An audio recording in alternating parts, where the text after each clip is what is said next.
My name is Thomas Hale, and I am 82 years old. My brother died last winter, and we hadn't spoken in almost 50 years. I'm not telling this because it makes me feel better. It doesn't.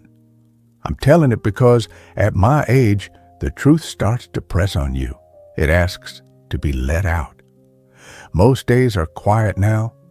The house makes sounds I don't remember from when it was full, the heat clicking on, the refrigerator humming, my own breathing louder than it used to be.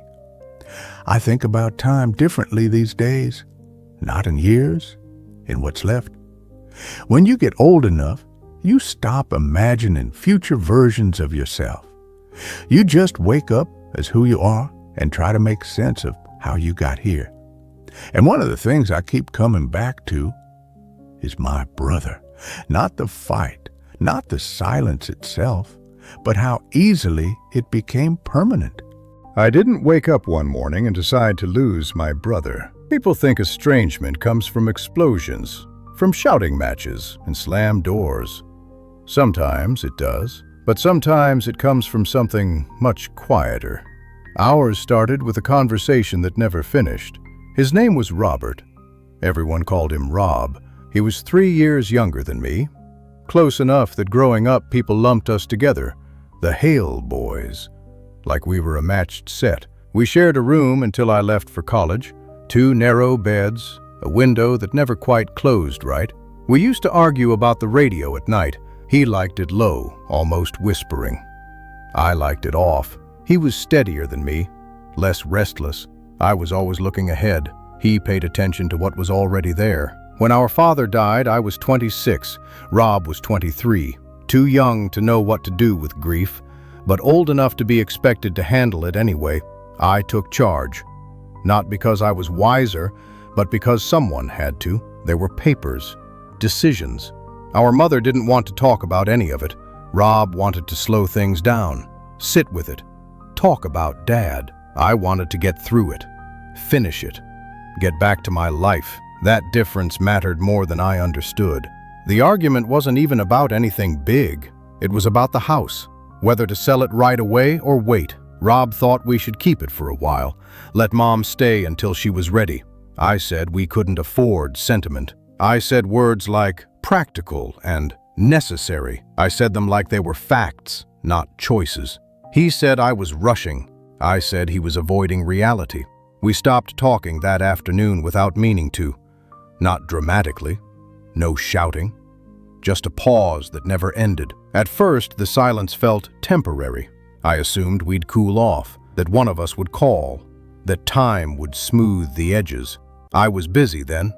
New job, new marriage. Trying to prove I was capable of building something solid. Weeks passed. Then months. I told myself Rob needed space, that pressing would only make it worse, that there would be a better time.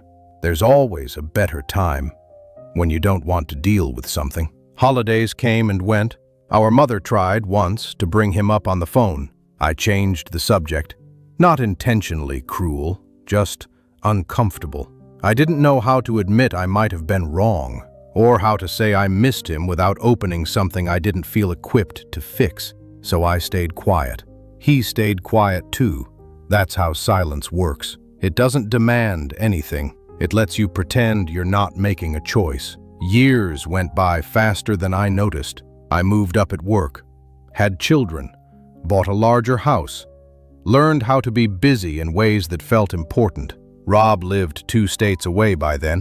He married. I heard through our mother that he had a daughter. I imagined I would meet her someday. At a graduation, maybe, or a wedding. I imagined a future where the awkwardness had faded enough to allow us to sit across from each other and talk like adults who had simply lost touch. But I didn't call, neither did he. Every now and then, something would remind me of him. A tool I didn't know how to use, a song from the old radio, the way my son laughed when he was surprised. The thought would come, I should call Rob. And then another thought would follow. It's been too long. I wouldn't know what to say. So I let the moment pass. I told myself life was full, that there wasn't room for every loose end. That family understands, even when you don't talk. That last part isn't true, but it's comforting. Silence changes shape over time. At first, it's awkward, then it's habitual. Eventually, it becomes part of the story you tell yourself about who you are. I don't talk to my brother became a fact, like my eye color or my height. I didn't examine it often. I didn't need to. It was just there.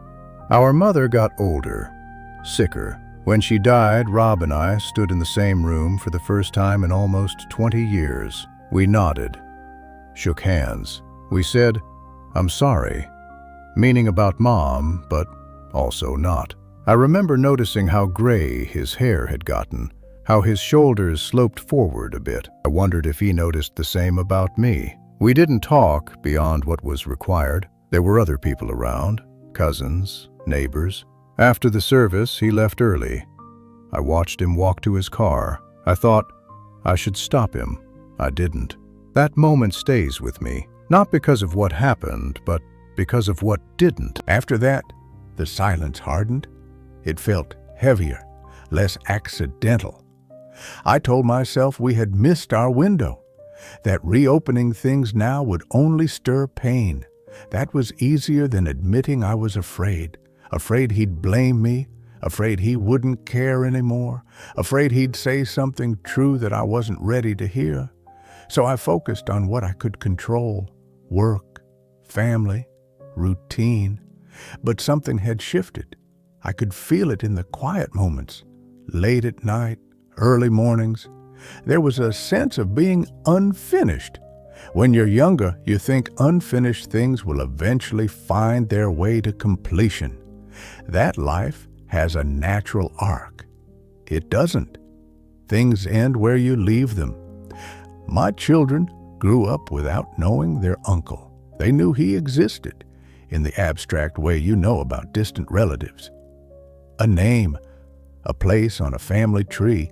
They never heard his voice, never saw how he smiled with just one side of his mouth, never learned his dry sense of humor. That's on me. At the time, I told myself it was complicated, that adults have reasons, that kids don't need to be pulled into old conflicts. But the truth is simpler. I didn't want to explain something I didn't fully understand myself. I didn't want to admit that a relationship could disappear without a clear ending, so I let my children grow up thinking this was normal. I wonder sometimes what that taught them. Years later, after I retired, the quiet got louder. Work had filled space I didn't realize needed filling. When it was gone, there was more room for thoughts I'd been postponing. I found myself thinking about Rob more often, not constantly, just enough. I wondered what kind of father he'd been, what his daughter was like, whether he still fixed things himself or paid someone now. I considered writing a letter, old-fashioned, safe. You can take your time with a letter. I bought a card once. It sat on my desk for months, blank. Every opening line sounded wrong. "I hope you're well" felt dishonest. I didn't know if he was. "I've been thinking about you" felt insufficient. "I'm sorry" felt too vague and too heavy at the same time. Eventually, I threw the card away. That's how silence survives. Not through cruelty, through hesitation. The call came on a Tuesday morning. I recognized the area code, but not the number. It was Rob's wife.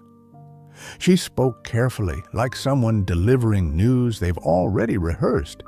He'd had a stroke, a bad one. He didn't regain consciousness. She said he used to mention me sometimes, not often, just enough. She asked if I wanted to come to the service. I said yes. I don't remember hanging up, just sitting there with the phone in my hand. 50 years of silence ended in a sentence I couldn't respond to. The service was small. I stood in the back. I didn't know most of the people there. They knew each other. They shared stories I wasn't part of. Rob's daughter spoke. She looked like him around the eyes. She talked about his patience, his consistency. how he showed up for things quietly. I realized then how little of his life I knew. Not the broad facts, the small ones, the texture. That loss felt different from grief. It felt like absence layered on absence. Afterward, his wife hugged me, not tightly, just enough. He would have liked that you came. I don't know if that's true. I choose to believe it. There are things you can't fix after someone dies. Apologies have nowhere to land. Explanations don't matter. You don't get to ask what they felt or what they wanted, or whether the silence hurt them as much as it hurt you. You're left with what is.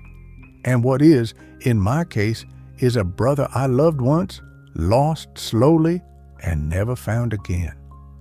People talk about regret like it's loud, like it announces itself. It doesn't. It sits beside you. It waits. If you're listening to this, I don't know where you are in your life.